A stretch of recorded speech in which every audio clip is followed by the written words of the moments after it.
cette thèse pendant plusieurs heures parce qu'ils ont interviewé longuement Hamouda. Et donc, pourquoi tout d'un coup, quelques minutes après l'attentat, il appelle tout le monde pour dire attention, attention, c'est le GIA. Alors qu'en réalité, l'enquête montrera que c'est beaucoup plus compliqué que ça. Le groupe terroriste du GIA connaissent sa voiture, le connaissent lui particulièrement. Ils l'ont abattu donc dans un guet-apens. Il n'y a pas de doute pour ceux qui tuent en Algérie et particulièrement en Kabylie. Selon vous, qui a assassiné votre frère? La question ne se pose même pas. C'est les islamistes, c'est le GIA. Lors de la discussion, il m'a dit de toute façon ton intervention lors de l'assassinat, elle a été appréciée à haut niveau militaire. Et quand tu vas rentrer en Algérie, je vais te les présenter. Là-dessus, je lui ai dit, mais moi je ne mange pas de ce pain. C'est-à-dire, Lounès n'a jamais fréquenté ces gens-là pour que je le fasse aujourd'hui. Et avec une petite table comme ça amicale, il m'a dit, mais de toute façon, toi, tu dois faire gaffe dans tes interventions, t'arrêtes de parler du pouvoir. Les intellectuels français aussi contribuent à relayer cette thèse. Alors, il y a un mécanisme de la rumeur absolument terrible qui a souvent eu le cours sur l'Algérie, c'est-à-dire qu'un attentat est organisé, Matoub Lounès est assassiné. Dans les minutes qui suivent, le député RCD Tizi Ouzou Hamouda appelle les médias français pour dire c'est les islamistes, c'est les islamistes. Tout le monde répète cette thèse, personne ne vérifie rien. Le lendemain, il y a une manif à Paris, vous avez Glucksmann qui s'en prend aux fascistes qui veulent tuer les poètes, les islamistes. Bernard-Henri Lévy va faire des déclarations mettant en cause également les islamistes. Et tout le monde répète cette thèse sans jamais que personne ne la vérifie et d'enquête sur place. Tuer un poète, c'est quelque chose de très particulier, c'est un acte fasciste. Tuer un poète au nom de Dieu, c'est un acte doublement fasciste. Lounès était évidemment la cible désignée de tous ces imbéciles qui, comme il le disait, éteignent les étoiles dans le ciel, c'est-à-dire les islamistes. Vous dites la rue n'y croyait pas, la rue qui criait pouvoir assassin, vous ne croyez pas. On a toujours été très frappé sur les affaires algériennes de la sale guerre, c'est que ce que les gens qui vivaient en Algérie à l'époque au contact des réalités, que ce soit des islamistes ou des militaires, ce que ces gens ressentaient ou avaient comme information, était probablement plus près de la réalité que ce qu'on pouvait percevoir depuis la France ou depuis les milieux intellectuels à Paris. Et la population kabyle, là, c'est quand même extrêmement frappant dans le cas de la mort de Matoub. On est après les grands massacres de 97, et pour la première fois, il y a un divorce absolument net et frappant entre, d'un côté, la thèse officielle véhiculée par Aït Hamouda et les médias français, qui consiste à dire c'est les islamistes qui ont tué Matoub, et de l'autre côté, l'intégralité de la rue kabyle qui hurle pendant plusieurs jours pouvoir assassin.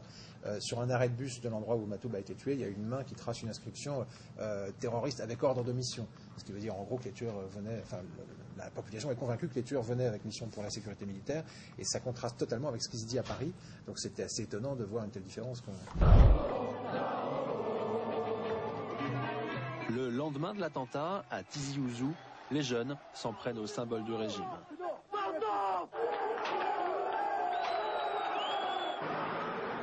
En 48 heures, c'est toute la Kabylie qui s'embrase. Sur l'arrêt de bus du lieu de l'attentat, une main anonyme dénonce des terroristes avec ordre de mission, autrement dit des tueurs ayant agi sur ordre de la sécurité militaire.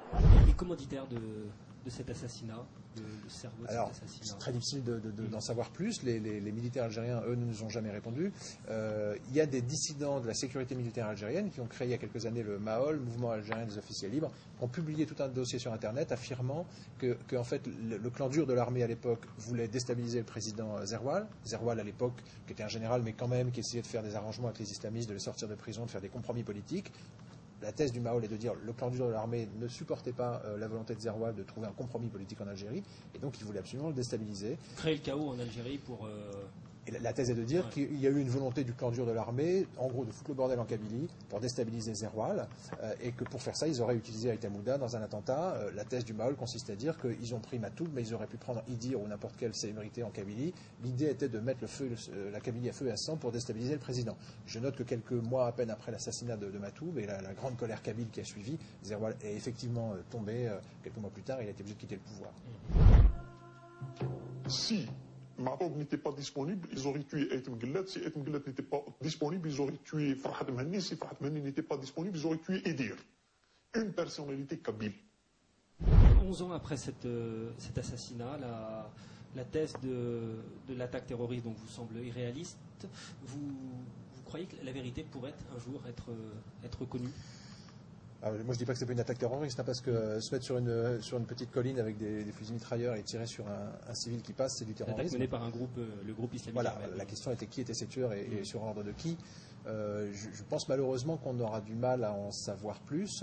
Je pense qu'à l'époque, beaucoup d'informations étaient sorties. Il y a même un patriote du groupe de Nordin Aït-Hamouda qui apparemment, semble-t-il, voulait faire des révélations dans les jours qui ont suivi et il est brutalement tombé d'un balcon en Algérie. C'était une piste extrêmement intéressante à vérifier parce que pourquoi tout d'un coup ce type est-il mort de mort brutale? Est-ce qu'on l'a pas poussé? Bon, tout ça, c'est des choses qui auraient pu être investiguées. Malheureusement, la difficulté d'accéder en Algérie, le fait que la justice ait du mal à travailler, que les journalistes aient du mal à accéder, a contribué à brouiller les pistes, comme sur beaucoup d'autres affaires. Donc, je ne sais pas si on saura un jour la vérité, malgré l'insistance de Malika Matoub pour que ça sorte. Je ne sais pas si on saura vraiment un jour qui a tué Matoub. En tout cas, la population kabyle, elle est convaincue que c'est bien un complot de l'État. Vous avez été intimidé après la diffusion de ce sujet? Non, on n'a pas eu trop de soucis. Le seul truc, c'est que quand on a appelé Nordin Aït-Hamouda pour lui faire part des mises en cause dont il faisait l'objet, il a réagi de manière assez contrariée et assez rapidement, il est passé sur un mode de menace en disant qu'il connaissait notre épouse, notre adresse, les enfants, etc. Donc effectivement, on sent que sur ces affaires algériennes, il n'est pas tellement conseillé de vouloir être curieux. Cela dit, nous on a fait l'enquête, moi j'habitais à Paris, ceux qui ont été sur place clandestinement en Algérie n'ont pas été inquiétés, donc Aït-Hamouda nous a menacé de procès ou de voilà, et il a tenté de faire un procès mais ça n'a pas marché, il n'y a pas eu d'autres menaces après. C'est un peu du bluff pour vous, ces intimidations?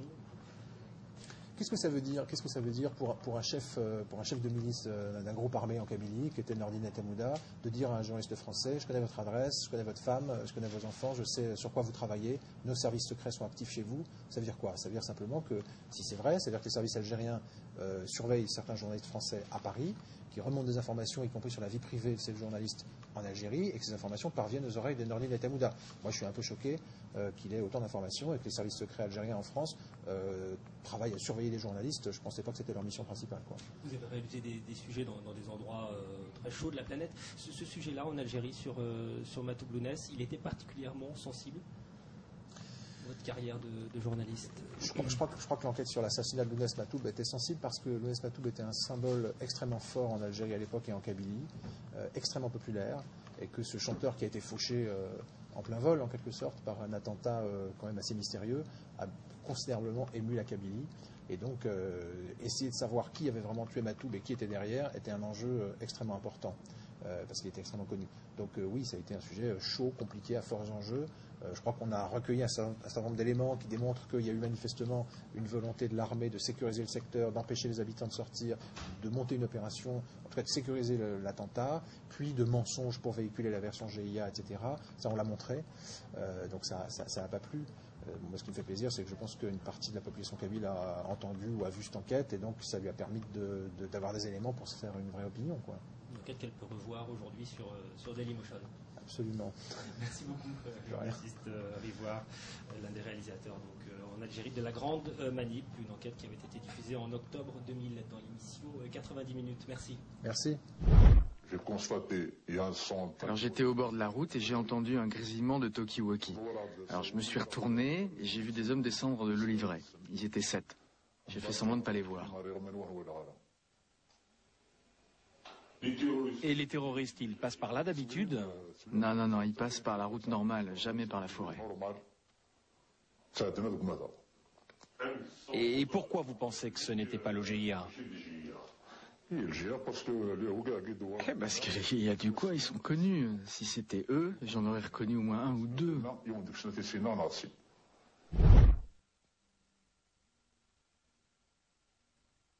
ثيخسين عفاك ندحكان نان ذي ذمني سينغان نغمرت سي مشوها الشطح الصواب ماضي العثابور ثيد نتصدر عندي يلو قبيلين هاث نقصد هاث نستحضار ورقبل نثيجي هاي نتسناذين هادي توافد نستهرين سي سبري ذات ننجار ندا نغب ذرو ماذي يتقو بعين نغنت زيكي إذ لسنغ ذا ناقي ذا زاري سار نظفار يمسح فاقي مو ماشي ذي نكوني حاسني الساعة بن ذيك ليه الدولة زنت في كازوغار